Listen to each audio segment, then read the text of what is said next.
Hey there, I am Heidi Powell, and you have made it to Heidi's Lane. I am a mom of 4 beautiful kids, a health enthusiast, and an entrepreneur who, just like everybody else, is learning to navigate the joys, the grief, the love, the messes, and everything in between on this beautiful highway we call life. Now, nothing is off the table here in my lane, so I invite you to cozy up, grab a cup of coffee, join me right here on my couch for real, raw, vulnerable conversation that hopefully helps you learn and grow through this journey with me. I am so grateful you are here. Welcome to Heidi's Lane. Welcome to this episode of Heidi's Lane. Yeah. Actually, the topic of this is dating after divorce and Thanksgiving. Because today... Oh boy. Today's Monday. Thanksgiving is on Thursday this week. So we're going to be rolling this both into one episode. We're going to at least acknowledge that Thanksgiving's coming up. This is when I first saw your content 1 year ago. It is. This is the first thing I ever saw from you. I mean, aside from like we did not know each other at Yeah. this time. No. We actually didn't get to know each other until the following Spring. April. Yeah. April 25. April showers bring Brian was born in May. I don't know. Mayflowers. But yeah, this was actually the time last year, because last year on Thanksgiving I was alone. I mean, because remember, you say there are so many stories that start with so and so and I were broken up this time. There were so many because I know. Yeah, I'm not saying you should listen to me for relationship advice ever, if that's what you're here for, because I was in a relationship where we broke up 13 times. So it wasn't for a lack of effort, you know? No, that seems like a lot of effort, actually. It seems like a couple of no quitters. Yeah. You know what I mean? Yeah. And actually 2 people, I think, who saw what could be. I mean, this is perfect. We're talking about Thanksgiving, dating after divorce. There were 2 people who saw what could be. And I think in relationships, sometimes we do romanticize a version of the partner that we want them to be, or a glimpse of what we need them to be to fill in us what's broken. Yeah, I was going to say that it's probably a mix of tenacity and trauma. Going back 13 times. Could be tenacity for sure, perseverance, dedication, commitment, a no-quitter attitude, and trauma. And when he's saying trauma, he's actually talking, like, I'll own it. I was actually in the hot tub this morning, because we've been doing like hot cold therapy quite a bit, trying at least. Oh, Uber, it's giving you a $3 credit. Did you see that? But I was actually... I think we were saying this, but I was sitting in the hot tub. I remember looking at the trees and I was thinking, you know, me staying inside of something 13 times. The thought that came to mind is it always takes 2 to tango. It's not one unhealthy person that causes a long-term, I'm going to say toxic, because toxic is a relationship that where it's just, you keep trying and it 2 people just don't go together in a way, and it creates chaos. Yeah, you keep going back to like unhealthy situations, unhealthy versions of yourself. Yeah. But it wasn't him. It was the both of us. Yeah. Right? I think in any relationship, even like toxic marriages, it's not just your partner, even if that partner is exhibiting toxic traits. Yeah. It's 1,000,000%. you too if you're staying in. It's like, 2 people. Relationships, so, 2 people. All the toxic relationships. There's probably some caveats to abuse. There are. You know, or it's like one person. Yeah. But I know. Quite often, most of the time. But also, I'm going to say, and also, I think sometimes what keeps people inside of abuse is trauma that person has experienced in their life or whatever. Sure. Okay. Anyway, so all this to say, this is a year ago when I first saw your content. Yeah. Happy Thanksgiving. Yeah. And you had actually sent me a very nice DM about a reel that you had watched. Yep. I didn't reply. I don't even think I saw it, to be honest. Yeah, probably not. But it was very nice. Just I was in a place where I was alone. Last Thanksgiving was the first Thanksgiving it was the first Thanksgiving I did not have kids for Thanksgiving, and I wasn't in a relationship. I was in an off point of that relationship. You were in the off season. I was, and that was different for me to like not have anywhere to go. And that's, I think, what my post was about. I did go visit Chris's house for a little bit because he had the kids for that week. But his mom and dad were in town. And so that was like Maddox was away. He was on his mission. Marley was with her dad and Cash and Ruby were with their dad. So that was a really interesting, and the quiet that follows divorce is difficult. It's weird. The quiet without the kids, you know? Yeah. Your nervous system just gets used to living with like noises and humans and voices and footsteps. And the quiet is unnerving sometimes, unsettling. Yeah, the quiet scares me because it screams the truth. Was that a lyric? Yeah. What song? From Pink. Oh, okay. Yeah, well, I don't remember which song now, but I remember hearing it and I was like, oof. You always quote lyrics to me and I don't know what they are. Yeah, like you have been afflicted by a terminal uniqueness. That's going to come up sometime. He's been afflicted by a terminal. I love it though. Like, I want to be clear. I love your terminal uniqueness. You know, I have an intense terminal. It's a curse. I get that voice too, out of all voices.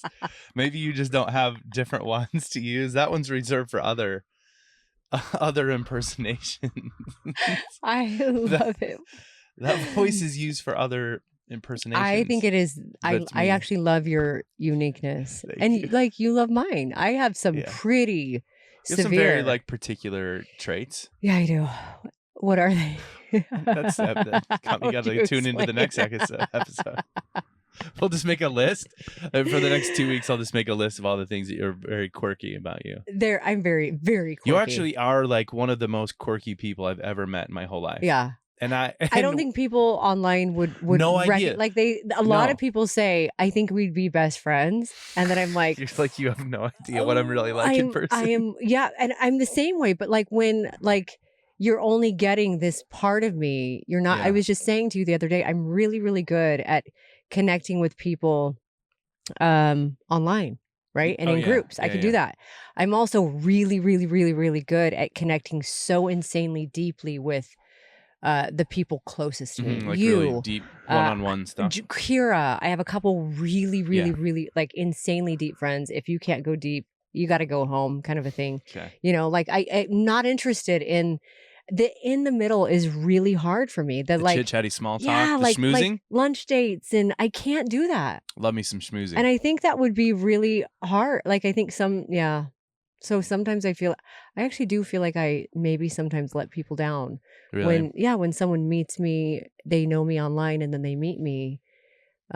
Because I do have a hard time if you are not ready to unload all of your trauma. Just like show up all the way. Yeah. If you cannot be so authentic and tell me about every skeleton in your closet and be ready to hear all of mine and what caused it. Do you think that's I can't go to lunch thing? with you. I think that's like I can't go to lunch with you. Do you think it's an age thing too? You just get to a certain point in life, certain kid ages, career, you're tired. You just like don't have time. Like you just can't pretend your way through anything. Like I'm a mess, so I'll just show up as a mess. And if you're a mess, you just show up as a mess. And can we just be real about it? I don't have time. Like there's no energy left to spend on like the fake stuff. Maybe. I think you might. I think I've always been a little off though. I'm not kidding. I really have. What do you mean by a little off? What do you mean? I think people who are listening to this that remember me from high school, I've always been nice. I've always been very nice. And I've never really fit in. Like I have been afflicted by a terminal but it's actually very true. Yeah. Those people who have gotten to know me, I think would like you've gotten to know me, and a guy that I dated very briefly a couple years ago said the same thing to me. He said, "You are so quirky and no one would ever know." And I'm like, I don't even know what that means. I'm going to make a list. I'm going to make a list. We're going to do, if you would like, because I remember, I mean, you and I first spoke April? The first DM I ever replied to, I didn't even know if you were a girl or a boy, but that was because March. you didn't have a picture. Yeah. It was end of March. Yeah. But we didn't start talking until April. So having not, I started following you like a year ago, which is really, because I saw, could you find that? You know what I'm talking about? The reel that I must have seen? Yeah. You were just talking about, I was separated, and you were talking about, it hit home because it was my first experience of being like, oh, my family, my life is shifting. And I saw that, and I was like, this was so poignant. And I knew of you. I didn't follow you, or we'd never met, but I knew of you. That was the first time I followed you. It's crazy that's a year ago. Yeah. But okay, so to your point, I remember thinking when we first started talking, like okay, start talking about April, but over that first little while, because we didn't even meet each other in person for a couple of months after we started talking, I remember thinking, oh, I don't think anyone really has any idea really, like what you're really like, actually. And I am a very much an oversharer. Well, so I mean, right away. I'm not your target demo for audience, followings, but like I remember thinking, I don't think people really, really know. You're way more like raw, human, quirky. I have a lot of actual quirks. So many, but you're like you're just very, very like transparently, authentically you from the jump immediately. Like you don't have a hiding part about you. You have a hidey part about you, not a hiding part about you. You just don't have that in you. Yeah. You're so transparent. And I really don't care what people think about it. But like, it doesn't even cross my mind. I love that people might be judging me. So there's a little bit of a, I might be missing a social chip. Is actually what it is. Blessing. It is a blessing because people can hate me, and a lot of them do. Right? There's the hate sites and stuff, and I don't give a fucking shit because I just don't know how to. But I don't know how to. I admire it, and I'm so jealous of that trait. I'm too conscious of that. It's a little rougher on me, to be honest. I know. But yeah, so I just remember when we were meeting, I mean, like, you are so quirky. Like, there's so many funny things that I just don't think most people know about you. Which I think many of which you put in the book of quotes. Oh, yeah. I have a long running. Oh, some of those can never come to. I mean, that's up to you. It's really your brand. It's your show. It's your brand. But like, every time we say that, I say my brand is me. So it's you. It's me. Long story short, it's Thanksgiving. Yeah. Almost. And I really appreciated when I first saw that from you. And that's what it's actually not the thing that led to us meeting, but it's the first time I really actually paid attention to who you were from that reel. Yeah. About being Thanksgiving in a different family situation. Yeah. So I can't believe that was a year ago. I still remember where I was sitting in my car listening to that. Do you? Oh, that hit home so much. Yeah. Do you remember which reel it was? You could find it. I need to go watch well, it. I know there were a couple of reels. It was from a podcast? Yeah. I don't remember whose podcast, but it was a where I was talking about divorce. And this is actually all really great. Okay. So today's topic is actually dating after divorce. Wait, I had on my list. You see my list? These are like the quirks. Oh, yeah. Sitting with my you writing your post-it notes this morning. I know. So dating after divorce, which, by the way, I was going to tell you, there was a thought. There's so much to talk about today.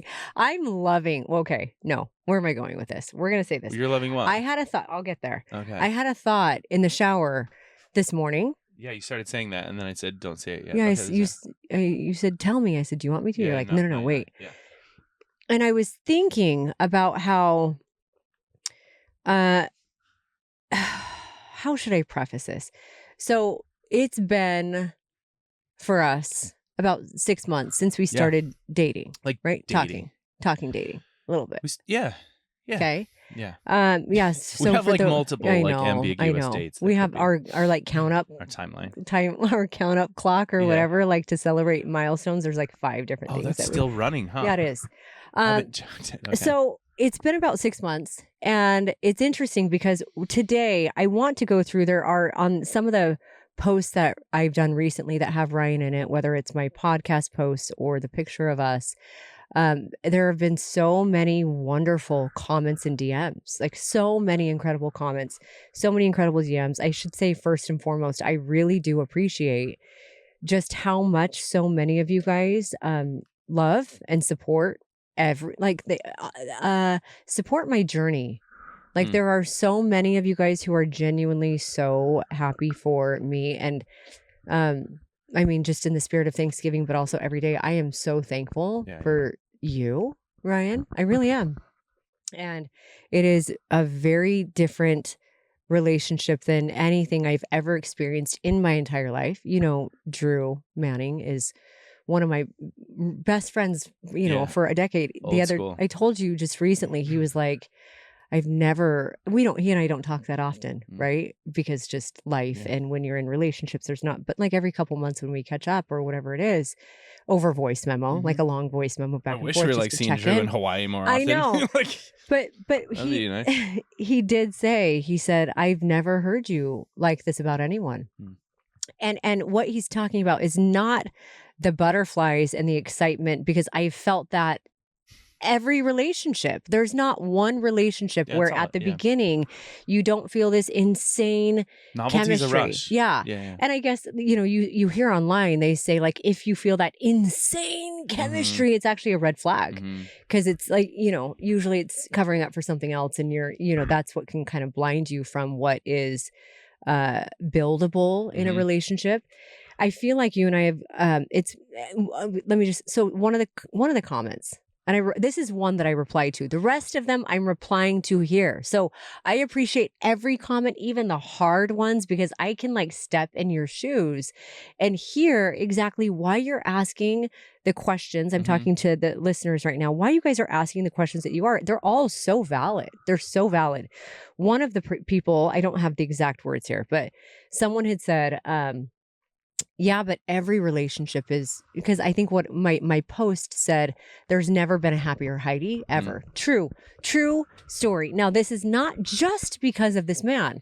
The happiest Heidi or the happiest Ryan or the happiest you listening cannot actually happen by another person, contrary to what we believe. I think I spent my whole life, many years. Disney. Yeah, I spent years searching for that, thinking that. And the truth is, it's so cliche, but it's so real. The happiest you must come when you can first figure out how to make yourself happy, whether there's a person there or not. And then you are like an amplifier or an activator to my happy. Like I already being happy. And yeah, I have sad days. I have hard days. I have days where I want to throw my freaking phone through the window. I think I threw my phone recently. Remember that? I do remember. I did. I don't remember what it was about. You don't? No. Okay. You and I sometimes will have like an argument in the morning, and then the afternoon. I'm still like, why did you say that word that way with that inflection tone? And you're like, what were we even talking about? And you're like, you don't remember this morning? I'm like, what? Yeah. I'm like, you're like, you don't remember how we felt? I'm like, what do you mean? I thought aren't we good? Wait, seriously? Like we've had that conversation a handful of times. Yeah. But so this comment, someone had said something to the tune of, well, I think that's how every relationship is in the beginning. Oh, yeah. Like you're still in honeymoon phase. And I did reply and I said, you're absolutely right. And I think we should have looked up to see when honeymoon phase is and what it is. I was just actually searching this. What totally they say? Differently. What they say? Usually that phase will last 6 months to a year, apparently.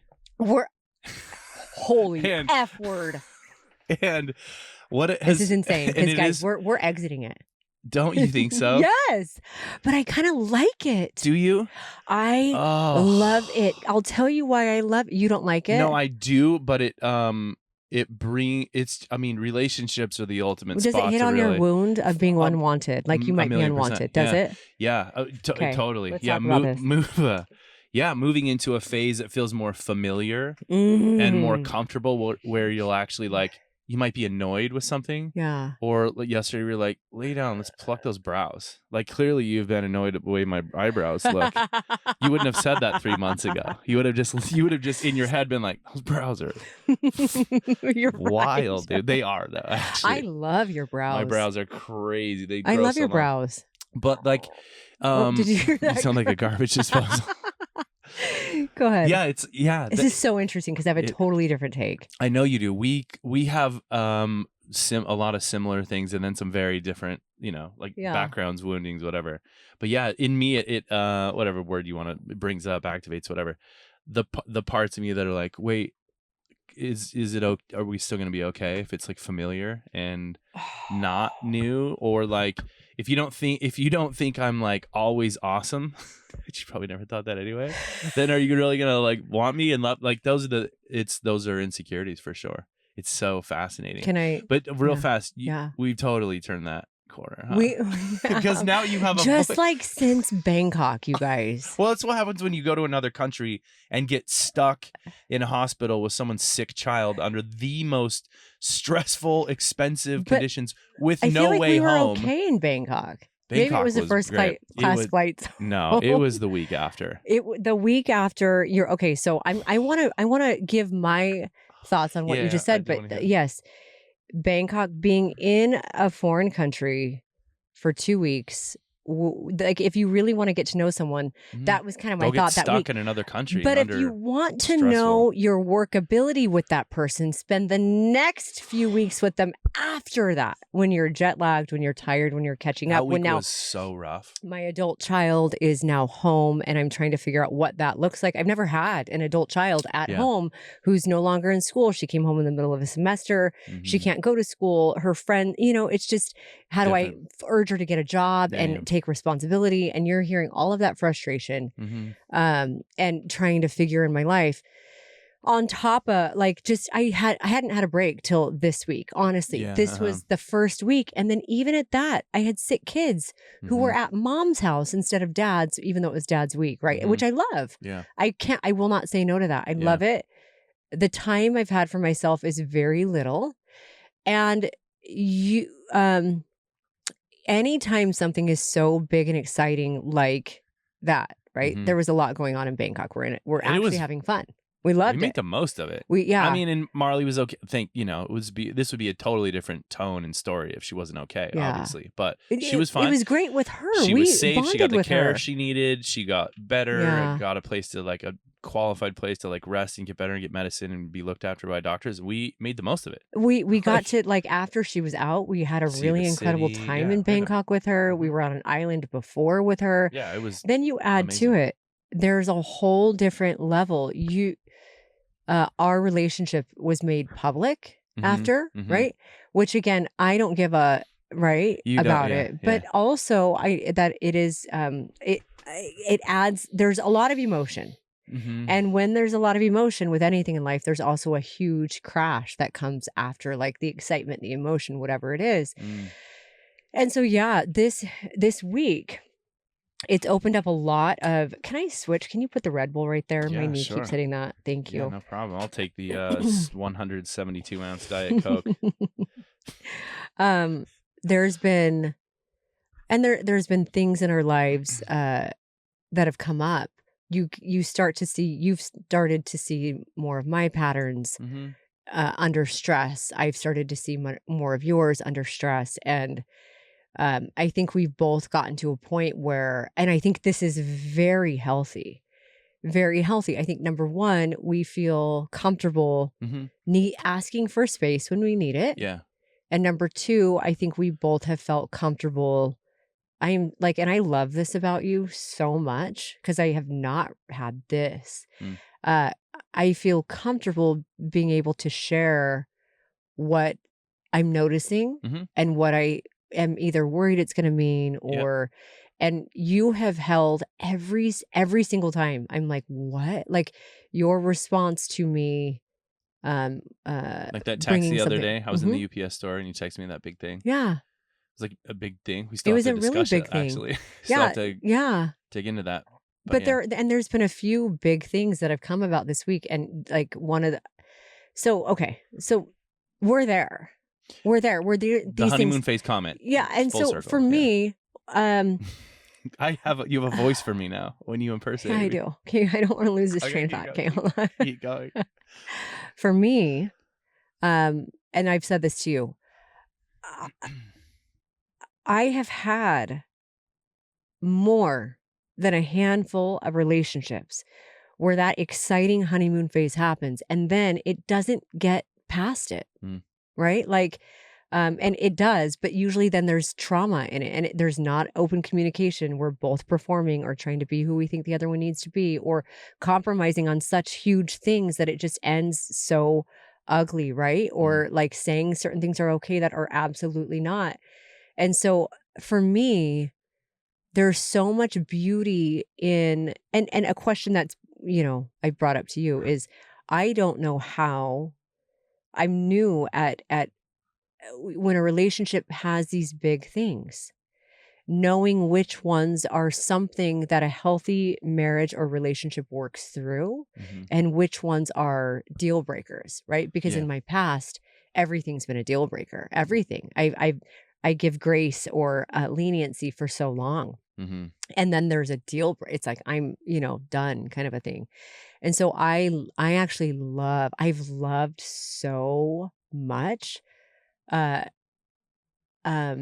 respectfully being able to work through things with you. Things don't get ugly with you, right? Like being able to respectfully work through and talk through very difficult topics and then feel actually deeper and more connected on the other side. Like last night, we were in a funk when you came into town. The whole day was a funk. Welcome to our dating therapy here. Yes. But this is what dating is. This is what dating after divorce. This is what dating period looks like. But this is dating after divorce. And you have weird. 45 years of your own stuff. We talk about that all the time. Like we're not in our 20s. Yeah. Clearly. Yeah. Like. There's decades of experience, of conditioning, of patterns, behaviors, habits. Yeah, it's really interesting. How does this feel to talk about for you? Are you okay with it? That was great. Yeah. Good. Okay. Oh yeah, for just sure. want to make sure you're good with it. No, I don't. Yeah, no, I'm totally great. Yeah. Yeah, yesterday was a funk.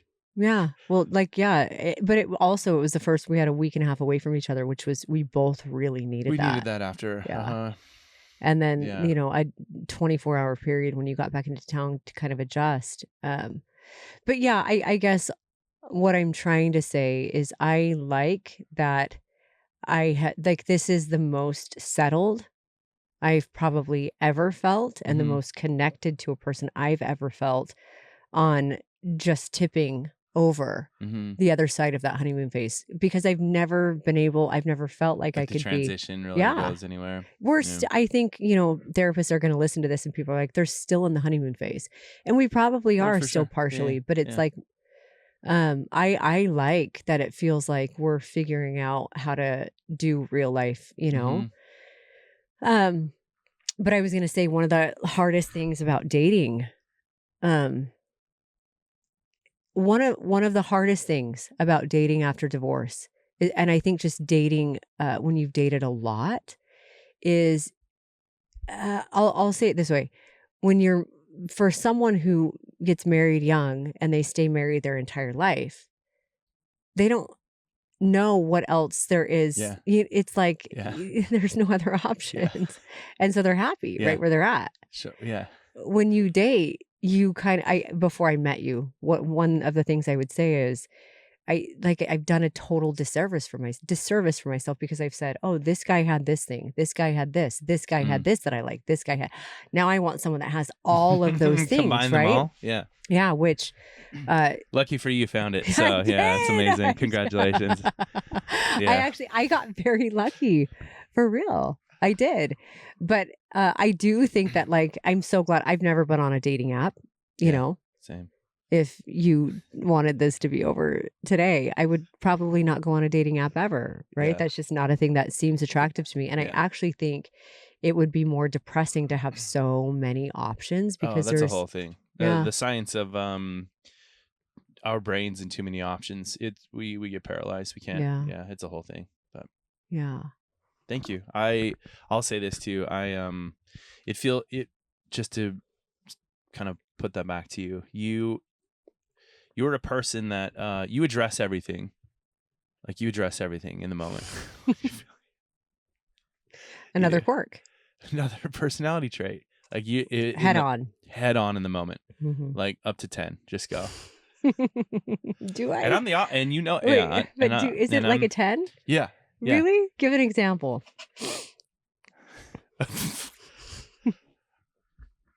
The conversation last night, Halloween, getting in the car. Yeah. So there's this meme that was like, it's from like a clip from like a science show, and it's like me in an argument with my girlfriend. It's like my girlfriend. It's like, we're gonna take this back 7 billion years ago. No, like that. I actually admire it a lot. I'm a thinker. I'm a processor, a thinker. I like to like think through things before I act and say them. But I can also get really stuck and trapped in way overanalyzing, beating myself up, arguing myself. You know this. Yeah. You do things when you feel them, when you're thinking them. You address them right away. You address them right away with like a sense of urgency, and I really admire that actually. But and whatever I'll say, you always, even with harder things. You say things with, I always tell you this because you apologize a lot too when you say hard things to me. You say that. You're like, I'm sorry, is this okay? And I'm I just don't want you to ever feel like I'm criticizing. I had a partner in the past who anytime I'd bring something up would say, stop being so critical. So in my mind, isn't it interesting how we're so shaped by. That's what I'm saying. We're so conditioned. It's been, almost half a century of living for me. But you approach everything, even hard things, even when you do them in the moment with more emotion, I never feel criticized by you ever. You do everything with a total sense of like love and respect. Thank you. And safety and curiosity. You're the most safe, trusting space I've ever felt. Thank you. You always approach it like that. It's not always easy to talk about. Yeah. Because some things are not easy to talk about. Sometimes emotions are high. Well, I do act on emotion. You do, yeah. I don't like when I overthink it because then like the real I admire that. heart of what there is gone. Mm-hmm. Yeah. Mm-hmm. So last night you got in the car and I had something to say. That was the funny. most out of nowhere. That was the most out of nowhere. But was it out of nowhere because I usually can't remember anything from that day? And this was something you said like 2 months ago. That's what was so crazy. I said something 2 months ago and then something like brought it up and it was like, we walk out of the car door shut. I'm like, where to? And you're like, I do not. I said, I do not like something you said. And then I started thinking 2 months ago. Yeah. I started thinking like the last 10 minutes. I'm like, what did I just say? I was making small talk with a bunch of your kids' parents that I've never met in my life. I don't know. What did I just say? Wasn't even related to that. Like, did I embarrass you? Yeah. Anyway. Yes. But then it gave you a chance to be like, oh, we should probably clarify that thing I said 2 months ago because that was a misunderstanding and I misspoke it. And then after that, within 60 seconds. It's so good. Even the tension from before, it was like I just needed. You needed an outlet. Yeah. You needed to pop that zit. You know what I mean? I think it was a whitehead with pressure behind it. It was, huh? It was going to pop on its own. It did. And then the rest of the night, you're like, we're back. Good. I was thinking all night after that. I was like, I don't even remember what we were stressed about earlier. Well, but there was nothing. You kept saying, is there anything you need to talk about? Yeah. And I actually said, here's the thing about me is, I think I told you this after. I'm human too. Mm-hmm. And I sometimes am just not in a good place. It's so normal. And that does not happen very often. Mm-hmm. I do not feel depression very often. I do not feel anxiety very often. Anxiety is like what I actually like to feel. Like it's kind of like we watch that show, The Studio, remember? Yeah. With what's his name? Seth Rogen. Seth Rogen. And you the whole time I'm like, well, what's funny is so Drew had mentioned that to me in the voice memo I was telling you about. Yeah. He said the same thing with anxiety. Like anxious. I think because that is my autopilot is like I'm always in overdrive. That show, it was like, this is the shit. Yeah. Oh, that show was so good. I loved it. But yeah. You didn't feel anxious watching it? Not at all. I was so wound up. Not one bit. I was like in their work stress and their money problems and their relationship. I'm just like, see that stuff lights me up. Gosh.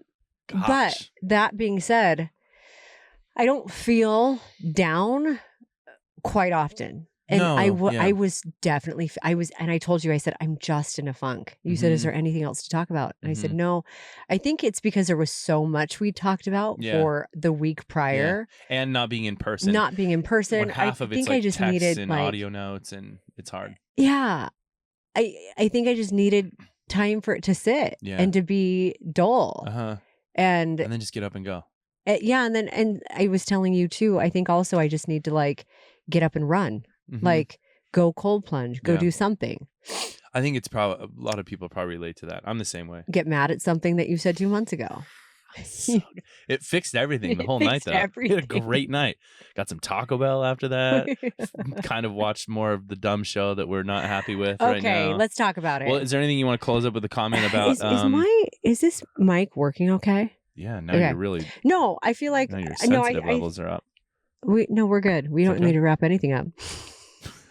I like closure in like thought bubbles, you know? Okay, what were we talking about? The comment about, everything's great when it's honeymoon phase. And we're like, yeah. And it's funny that you're feeling, did I just turn you down again? Yeah. It's funny that you're feeling like that shifty. The honeymoon phase shifting. I felt it since we got home from Bangkok. Yeah. But also, like, where we differ is you worry. Okay, so we've identified our core wounds. Ryan has told me some of them. Sure, there's some more that'll come out later. Yeah, we'll find them along the way. What's interesting is I think that is mine too. But I think I have like 27 of them. I think there's only like 5 core wounds, and I have 27. You have like sub wounds. I do. Derivatives. I don't know. I love real life. I feel like I've hit a milestone. That's what it is. I feel like there's a milestone to be at that place in a relationship where it's not just sparks and we're actually dealing with heavy, hard things. Yeah. And also we're doing it in a way that like has me deeper loving you and more grateful for how we're handling it. And it's because we're gonna have hard shit with anyone we go into relationship with. It's especially this time of life. Yeah. Especially. Who do you want to walk through it with? Yeah. And I really like working through these things with you. Same. I tell you that all the time. Not everyone's as understanding and empathetic as you. I want to go to, not against you. I want to go to battle with you. Yeah. Yeah. Oh, we could destroy. I like to fight when it's appropriate. I think that's like the masculine in me. It's like if I feel like we're fighting for what's right and for truth and for other people, like I will fight. I will not back down. Yeah, it's like not keeping it inside. I think that's like done the right way with the right amounts of like good communication, self-regulation, maturity, whatever. It's really healthy because always not speaking up or fighting is not healthy. So, but also healthy would be not speaking up all the time, and I have not figured that out yet. Yeah, well, that's why we're a balance. Like I sit around and think about it for a while before I say anything, and you just say it. So yeah. Okay, so we should talk about that show. Are we good to wait? That was a good comment. Did you say what you wanted to say about it? Yeah, we're gonna save. I have that big viewer question that I think is really important. The other one? What was the other one? Well, the other one is... Wait, before you go to that one, did you finish your shower thought? You're like... Yeah, the shower thought was how difficult it is, like, the more people you date. So if anyone here is after marriage, it's like, because they're on one hand, you have people telling you, don't ever settle, get everything you've ever wanted and so much more. And I think there's truth to that and there's validity to that. And also I think there's a level of realism, right? Like there are circumstances in both of our lives that make it difficult for the other. Totally. Right? Yep. Like there are things, number one, like one of the loudest is location. You are rooted in your state. I am rooted here in Arizona. And so it's like what things, and it really, I think dating a lot has you then expecting that you're gonna find someone where there's no conflict, where everything absolutely aligns. And that's just not the truth. There's always gonna be something you have to work through. Oh yeah. Yeah. So that, and you have the choice, I guess, in the people you choose. Like, do I want to deal with a logistical issue or, something like that, or like a total giant personality issue, like they blow up every time I say something, or they have no curiosity or no empathy or compassion. That's hard for me. Like they can't explore anything with any empathy or curiosity. And then it's like, I'd rather deal with long distance than that. Yeah. Yeah. So. I obviously I feel the same. It's like, I feel like there's so much ease in conversation with you, which right now in my life, after all the things that I've experienced, that is the most important thing. Understanding, curiosity, like you said, all of that. Yeah, it's high value for me. I'll say this too, as we're talking about comments, I've been really surprised getting to know you more in your audience. I'm not like, big social media involved person, but I do what I've noticed that I think is really amazing, and why it actually is so important that people in your positions show up as like real as you possibly can. I'm so taken back at how many people relate to the things that you talk about. For example, one of the reels from the podcast we did about Dave. Do you think about Dave? Do you miss him? What's that like? One of the reels that you posted from that, there were so many comments about people who had lost a partner. And I've never thought about that before. Like how many people have actually dealt with the loss of a partner. And I was so taken back by how many people were like totally related. And then it just gives a place for people to express and be like, yeah, me too. I've experienced that too. Even if they don't have a figure out, or you're not, you don't have all the solutions either, but it's just such a space for people to say that they've gone through it too. I thought it was really cool. Yeah, I do think that's one of the most beautiful things about anything online. Having a chance to share and find hope, that a relationship, you can find a relationship where there's love and respect and appreciation that still allows you space to grieve, kind of a thing. Yeah. Which is also what I love about you. You know this. We talked about that in another episode. Another question, a big question, and this one has come up so many times.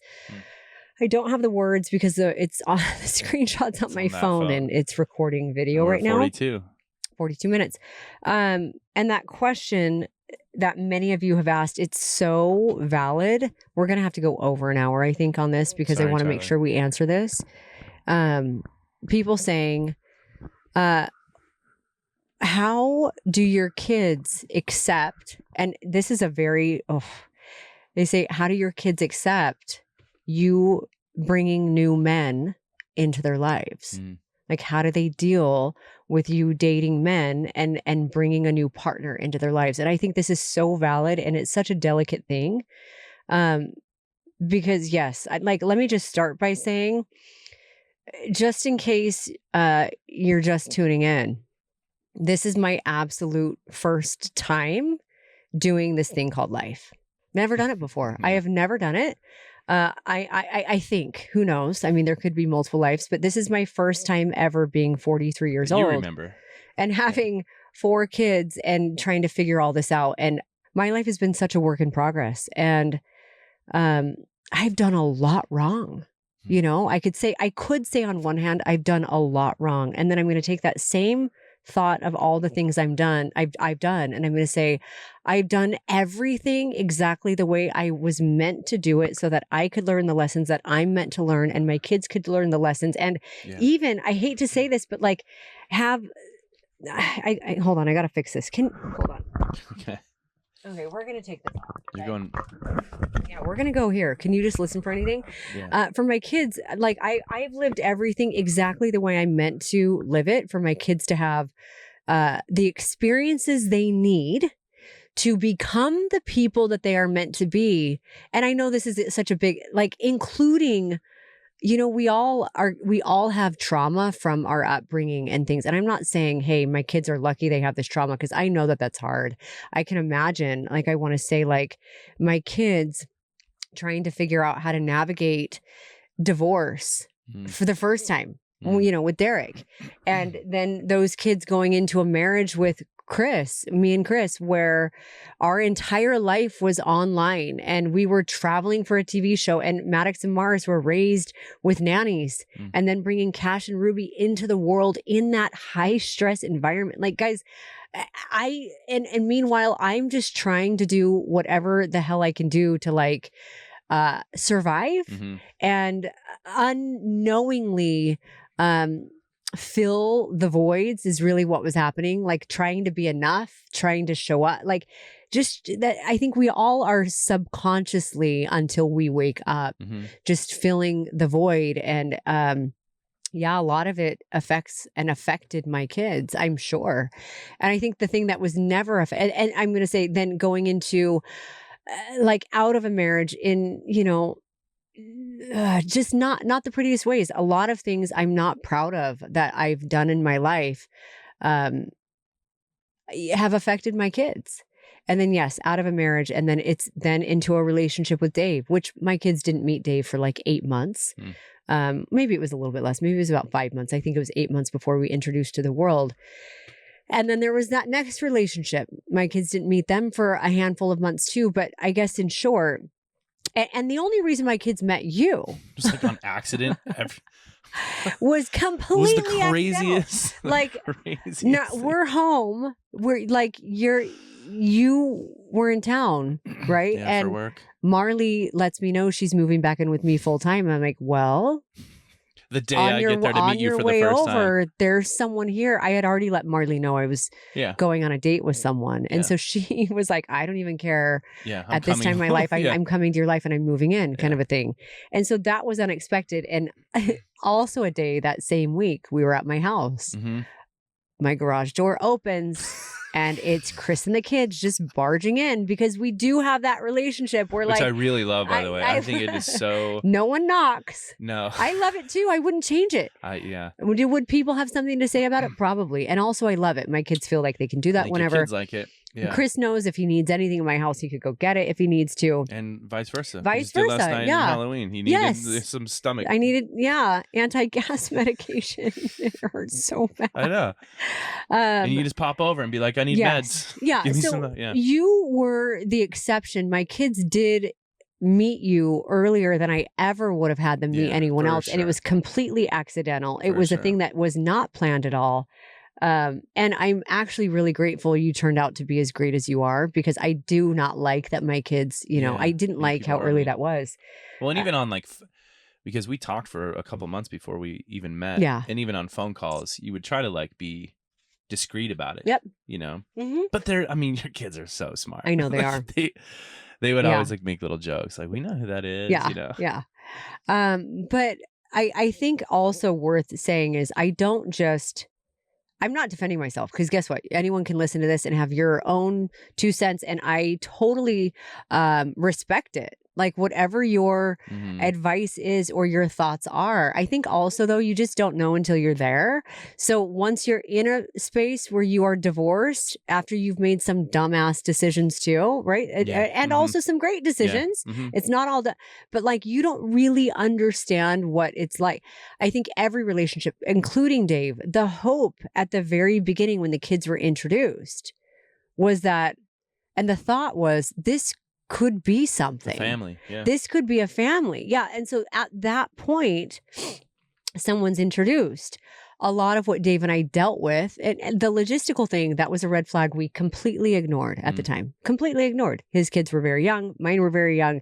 Him being rooted one place and me being, it just wouldn't have worked, right? And then there were other things that didn't come up till later, because that's just what happens. Yeah, that's what life especially in our life. Like our baggage rears its head when it's meant to, and it started rearing its head, and so that relationship didn't work. But once I've introduced my kids to someone, I do tend to try and hang on to it.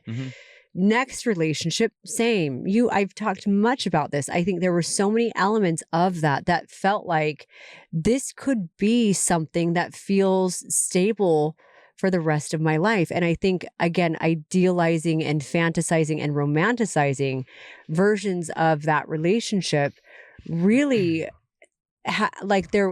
really had me hoping it could give some stability for my kids. So yes, yet again, there's another man who entered my kid's life. And now there's you. And what's beautiful is you are the first relationship I probably didn't force my kids into at all in any way, right? Mm-hmm. And I actually do feel like they connect with you very well because you are so respectful and you give them space and time.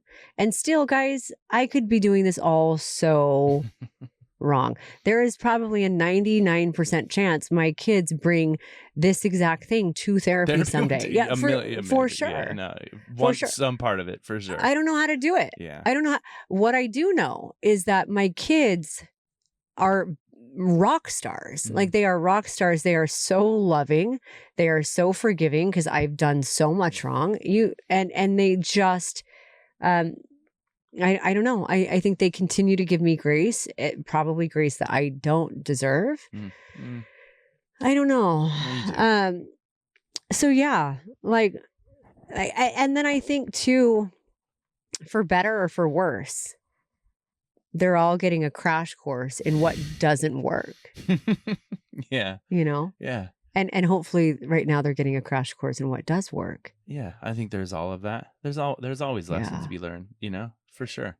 Yeah, I think there's things if your parents stay married, you know, I have trauma over that. My parents never fought. Like they kept everything behind closed doors, which is what you should do, right? I think but then I thought every relationship was supposed to be that way. So it's like there's no matter how you're raised, there's going to be things you take and have trauma with and also things you learn from. For sure. Yeah, and every generation's trying to do it better than their parents, and then they'll become parents and they'll do some things great and better, and then they'll mess some things up too because they're human, and their kids will go to therapy and talk about it. Yeah. I think it's normal. Yeah. You're doing good. You're doing so good. I was thinking about the night that my kids are awesome though. They are. And awesome I think kids. They're I don't think I ever say to them, like, this is it. I never force a second parent on my kids ever. I have like, it is clear to my kids that I am their parent and their dad is their dad. Very clear. I would never tolerate a man coming in and trying to be that. I told you this the other day. I mean, this is a non-factor with us because our kids are older and stuff, but I never, and not wrong if anyone watching this is different or listening, I would never, ever, ever, and I can say this with certainty, with the ages my kids are at right now, I would never, and I've never had the intention of it, I would never actually blend families under one roof, ever.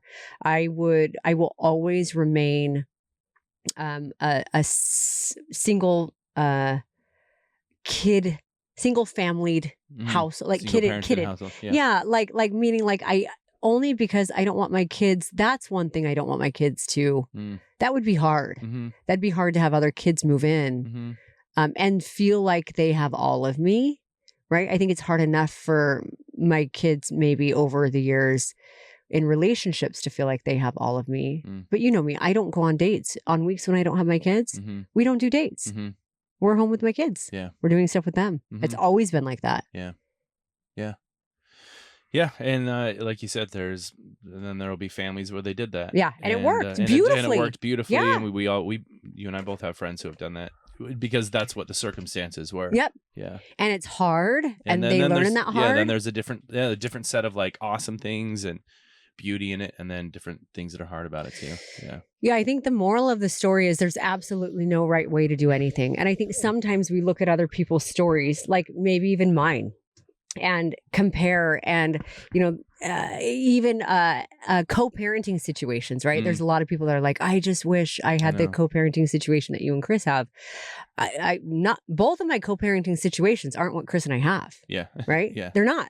And there's been in the other one, there's been years that are amazing, and then years that are just really hard, but that's how life is. I think when we compare and we look at someone else's story and we say, in order to be happy, it needs to look like that. That's where we start getting disappointed. Wrong expectations. Yeah. Yeah. It's one of my favorite quotes is, I can't even say this. It's like a tongue twister, but what messes us up, it's actually what fucks us up most in life, is the picture in our heads of how it was supposed to be. Like that, what messes us up most in life is the picture in our head of how it's supposed to be. And so maybe, I mean, hopefully people listen to this and instead of thinking my life is how theirs is supposed to be in any way, you leave here and always are around me feeling like, oh no, like actually my life exactly how it is, even though it's totally different, is actually exactly how it's supposed to be, you know, because there's beauty in all of it. And it happened and the things it did are done. And you're really good at that. You're really good at taking, like, releasing the past, learning from it, and then just taking, like, today's the day and moving forward. You're really good at it. I dwell a lot on, like, what could have been, what I should have done. Yeah. You're really good at that. I have a lot to learn from you on that.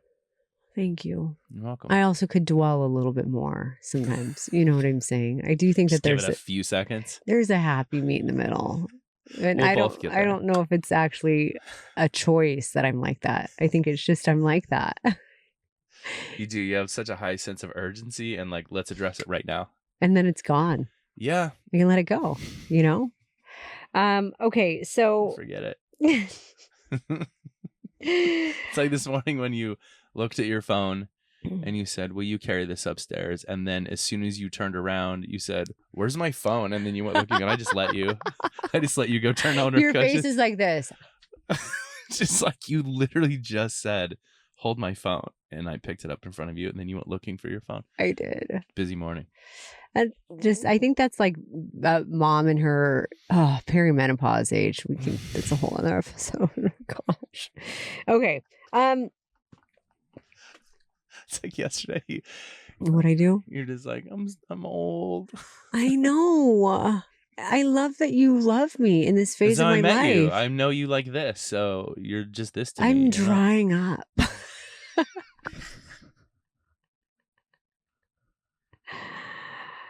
Oh, you know what I'm saying? No, it's a real part of life. And no one told me about this. No one told me about this. My mom did. She always told me. She's like, "Oh, just wait till you love it. Just wait till you're."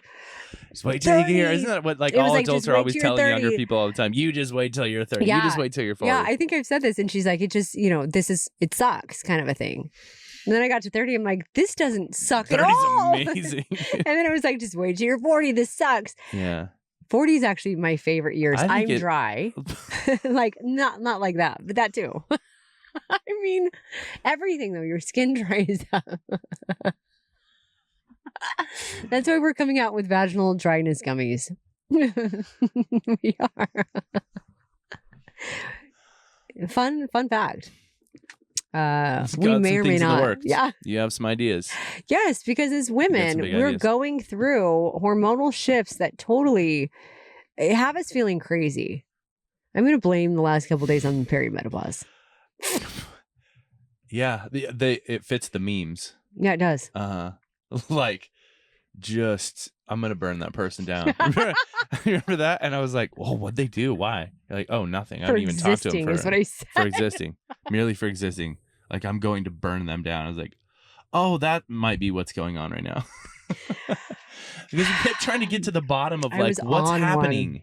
You know? I was on it yesterday. We kept having the I kept asking, like, what? We need to talk about something. If you like, feel what's like you going want on? to ruin everyone's life around you, It might be chemical. there's a really good chance you're just going through menopause. It fits the memes. It does. Yeah, like you wanted to burn it down the last couple of days. It's okay. Okay. Let's real quick talk about Nobody Wants This. Nobody Wants That Show is what it should be called. Literally, they titled it appropriately for season 2. Season 2. Nobody wants to watch this is what season 2 is called. And I was so excited because Let's sip season your 1 Diet is Coke. so good. Season 1, Nobody we Wants watched it like This. 3. You've seen it like 7 times. And I watched it 3 everybody times. wants it. And everyone wants this. Season 2 is literally Nobody Wants This. But listen, so I think what happened is this. I have my theory. And some of you guys, like a lot of you were actually watching it. A lot of you really liked it. So I'm not going to spoil the ending for you. You don't even know the it's ending. still cute. There's some cute stuff. Yeah, I watched it all with Cash and Ruby. I did walk out a few times, which at season 1 I would never walk out. No, you even wouldn't miss on a second. the It's like pause 7th it. rerun. I know. No, you pause it. Yeah, this one I would walk out. I did see the end. You're not going to like how it ends either. He's done. So like last night, we made it through like 5 episodes, and you're like, I'm good. I don't even want to watch the rest. I can walk away right now. I'm ready to move on to another series. Here, I am a little bit sad by it. It's still cute. Yeah. Right? It's still worth it if you haven't watched it. I wouldn't go like renew your Netflix subscription just to watch. No, like I wouldn't do that unless you have money, to spend. Then do it. But like, I think what it is this. The first show was, you could tell it was lower budget, which sometimes there's so much naturalness to it. Like their makeup was better because it was like barely Just any magic. The first one, chemistry was so good. None of the dialogue was forced in the first one. The writing was so good. Also, I think there was quite a bit of maybe scenes cut out. Right? Because they were only 15 to 20 minute episodes season 1. Oh, no, they're going and there were only like longer. 6 to 8 episodes in the entire season. This one was like 10 episodes. It's like they're 30 trying minutes. to drag out more content. Well, remember that one scene I told you. So Nobody Wants This is Kristen Bell and Adam Brody. Adam Brody is a rabbi. Kristen Bell is a podcaster. She has a podcast called Nobody Wants This. It's beautiful. I love it. It's so good. She's an oversharer. Yeah. I relate in so many ways to this girl. Was it the first episode where he goes on her podcast for the first time? In season 2. And she's like, he does like saying Noah's all these Corner. personal things. Yeah. Oh yeah, saying all these, and he's like, I don't want you to share personal things about me. She's like, why? She's like, they're watercrafts. Or is that personal? He's like, no, I guess it's right. not. He's like, this is weird. But yeah, I think the budget and the budget grew in season 2, and this happens often. It with like shows is it just shifts everything. They probably added writers, and they shouldn't have. Yeah, they should have stuck with whoever wrote. Oh, we could use better makeup, better wardrobe, makeup more writing. is worse. We can go an extra 12 minutes per episode now. I don't like and it. They shouldn't have. The wardrobe is horrendous. It's not like, and not that the pieces are bad, but they don't fit the character that I fell in love with. I fell in love with Kristen Bell in her like tank tops in black, and she had like these like collared pleated things, cute, but like it's not the character I fell in love with anymore, right? And then the way it ends, I said you could watch to the end, and there's cute parts, but like you would be disappointed because the wheel's not reinvented. Is all I'm going to say, and I'm not going to spoil anything. Do you want me to tell you? Do you want me to tell you? I forgot. Hold on. Okay. I'm not going to spoil it for you guys. Do you want to know? Yeah. Do you really want to know? Yeah, but then we're going to still watch it because we're going to get through it. Okay.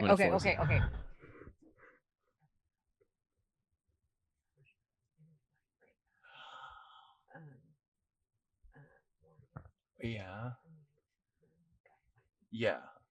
In that episode. Okay.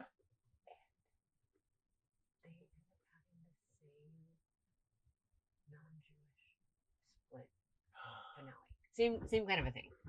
It's the same story. It's the same story. They just different. You just moved your camera. You just like sat on the thing. It's the same story but different. You know, and so there's nothing really. I knew that was gonna. Okay. How did you know that? Well, I knew the arc because of how. Well, that one character, that guy.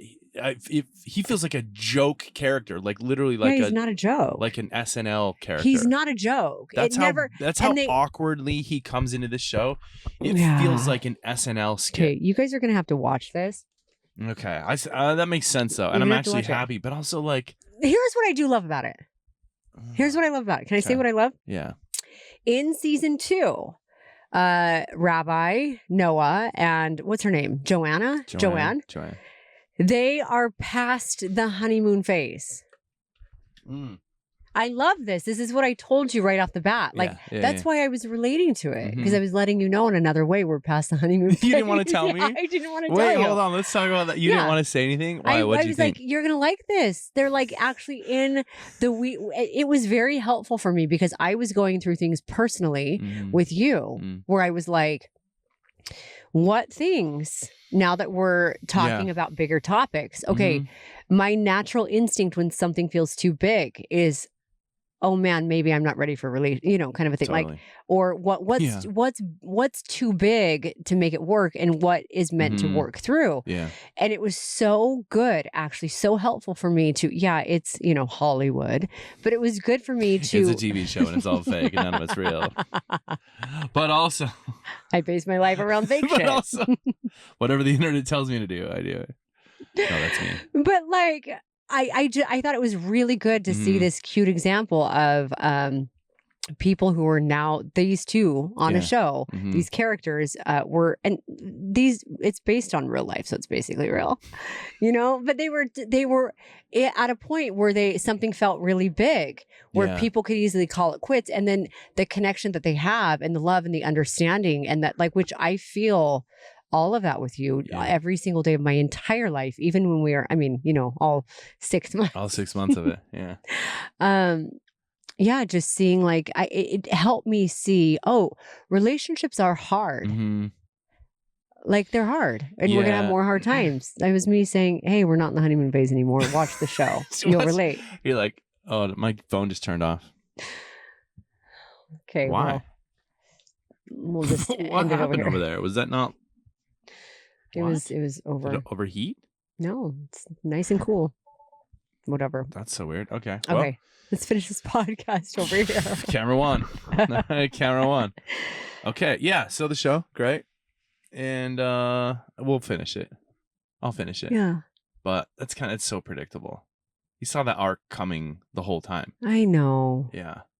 And that one character is terrible. Let's wrap this up. Okay. Because we're past an hour. All right. We salute to the honeymoon phase. Bid it farewell. Bid it adieu. It was great. It was. It was wonderful. Okay. I think we should wrap up by saying one thing we're thankful for. Actually, tell me, what are your thoughts on Thanksgiving? Then we're gonna go. Oh, okay. I love long dinners. Yeah. I love you long, dragged out long dinners. I like other cultures around the world because that's how they eat meals. Like on a Tuesday, you bought these today in Target. I've never seen you buy Doritos before. I love long tubes of chips. Go ahead. Okay, so you love long dinners. I do. I love dinners. I get really annoyed when we go out is like when people go out and you go to a restaurant and then you hurry and order the food, hurry and comes, and then it's done in 20 minutes. You're like, why did we even do this? The food wasn't the point, Yeah. So I love Thanksgivings when they get long and drawn out. It's hard sometimes when you spend 10 hours cooking and then the meal is 30 minutes. Yeah. So I love the big social meals. Yeah. Yeah. I love a social meal. I actually do agree with you on Thanksgiving. It's been a long time since I've had a Thanksgiving that I've loved because Agree.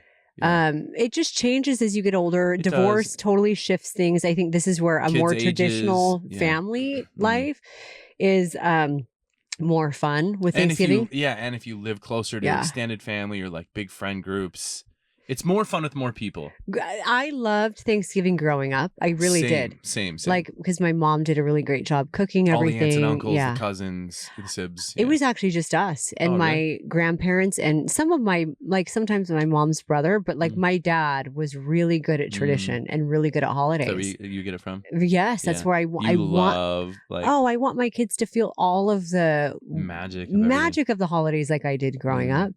And it's definitely different. Now, it's not as much in my control. I'm going to my mom's house and 1 year and I don't know what it's going to look like. And then the next year, I don't know if I'm going to swing, so I would love to get to a place where I had, and it will happen as my kids are older and I think, they're going to have their own families and their other in-laws. But I would love to always host a really big Thanksgiving and have everyone feel welcome to come there. It doesn't matter. Family, friends of family, neighbors. I like a lot of people at big meals like that.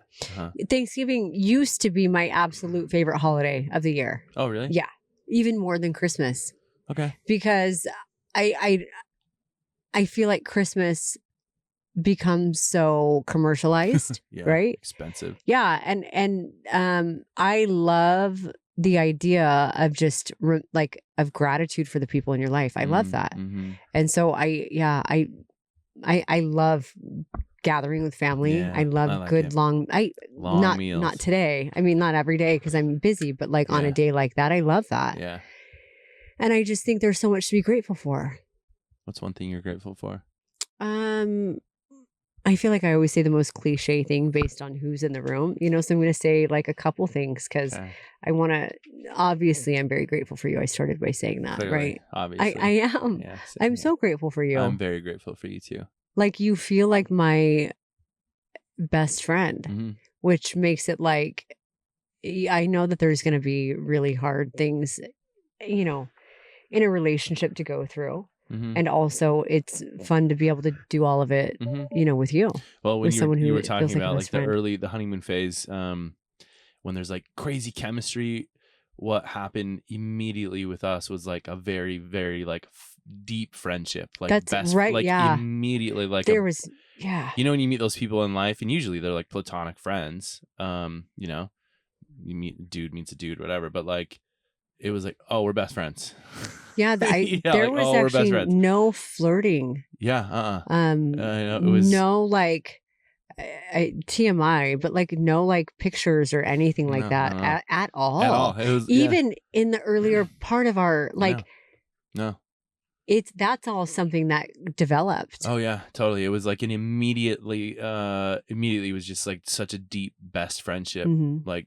It was, so awesome. Yeah. I'm really grateful for that too. Yeah. I'm also grateful for everyone listening. Cliche. I always go over those things first. Just cover the bases. I really am. But let me see. The thing I'm the most grateful for, because, you know, I feel like people are going to be like, I can't believe she didn't see her kids. I'm grateful for my kids, right? I'm grateful for God. Yeah. Just go through the list that everyone's going to harp on me for if I don't say. Granted, I really am grateful for all of it. Yeah. Like, that's the thing. You gotta check the boxes. So. I'm check. Yeah. I'm grateful for all. What stands out like right now? Like just right now, phase of life. Clearly, there's a lot of things to be grateful for. And now this is so big. You know this. I love. I love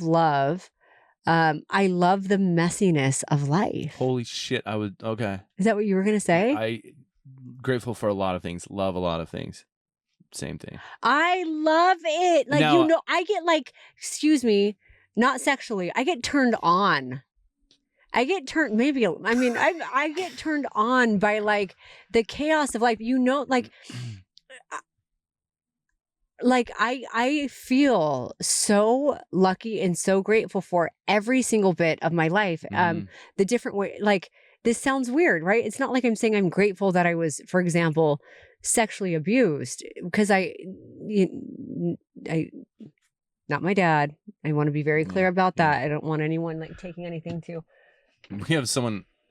Where's the surf park? Oh, we're doing a podcast. But the surf park is literally right there. Is there a front door?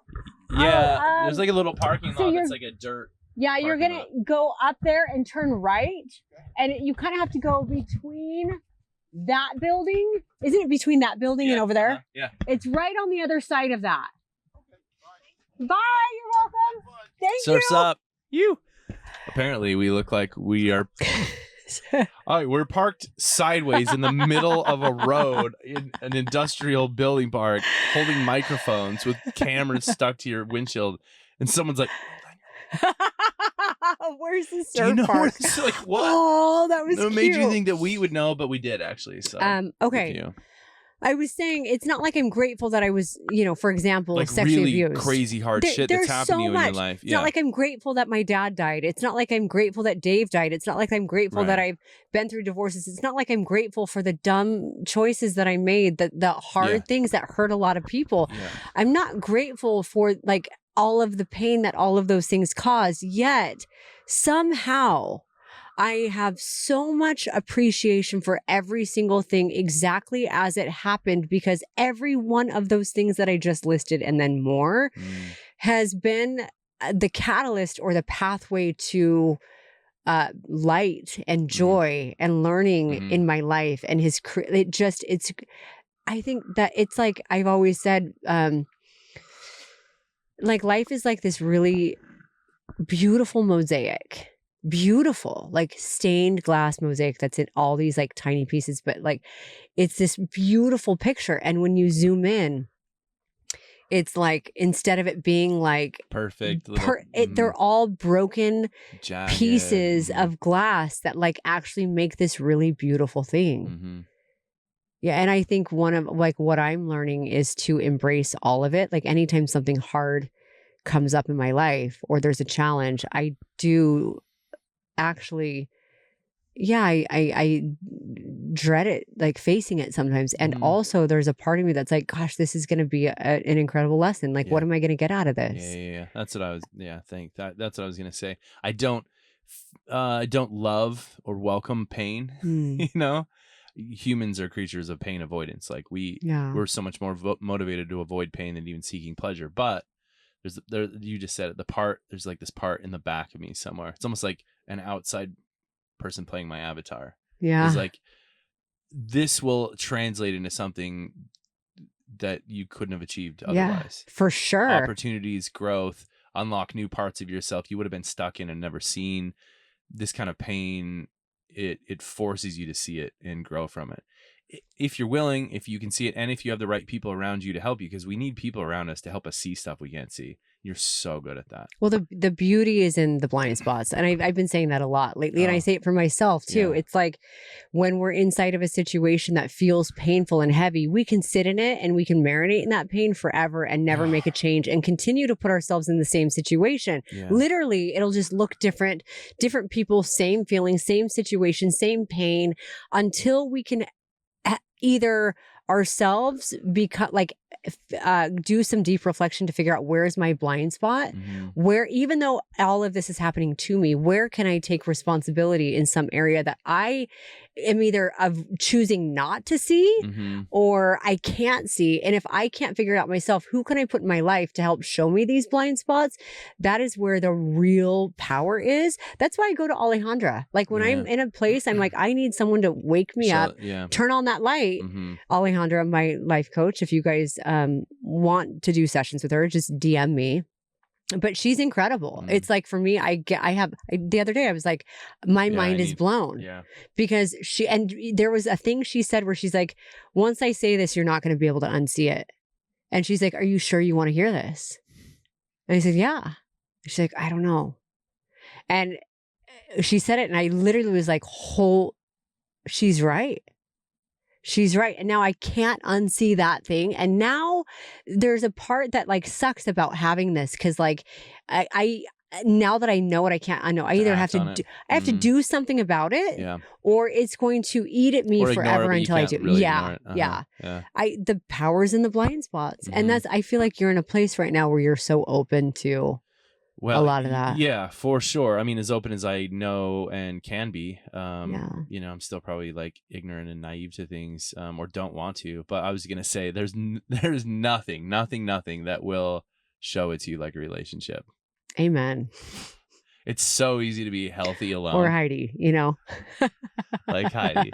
Heidi will Try be like, hiding from Heidi. She does not put the hide in Heidi. That is for sure. Okay, I feel like we should wrap this up. We're at an hour and 20. 20. They don't like We're under an hour and a half. They don't like it. All right. Producers don't like that. Yeah. Thanks for having me back for another co-host Thanks tryout. for being on here. Yeah. Happy Thanksgiving. Happy Thanksgiving to you. Thanks, buddy. And you guys, thank you very much for being here and for listening. And I love your guys' feedback. I really appreciate it. Keep commenting, keep DMing. Questions are great. We'll see you in December.